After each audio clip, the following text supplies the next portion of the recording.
বন্ধুরা, রবিবারের ছুটি শেষ হলে আজকে বানাচ্ছি চিকেন কারি।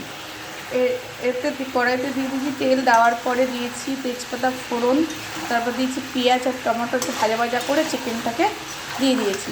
এবার চিকেনটা একটু ভাজা ভাজা হলে এতে এতে এবার আমি দেব আদা, রসুন, পেঁয়াজ, টমেটো পেস্ট দিয়ে এটাকে আমি কষাবো। পেস্টটা দিয়ে ভালো করে আমি নাড়াচাড়া দিয়ে কষিয়ে নিচ্ছি।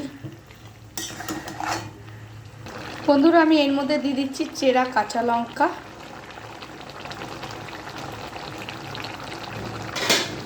এর মধ্যে আমি দিয়ে দিচ্ছি জিরে আর ধনে গুঁড়ো পেস্ট। এতে আমি এখন দেব হলুদ আর কাশ্মীরি লঙ্কা গুঁড়ো,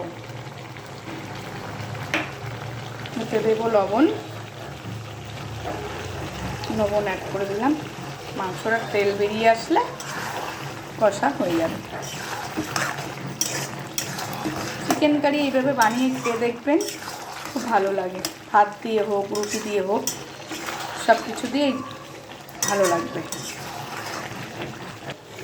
বন্ধুরা, আমার চিকেন কারি রেডি।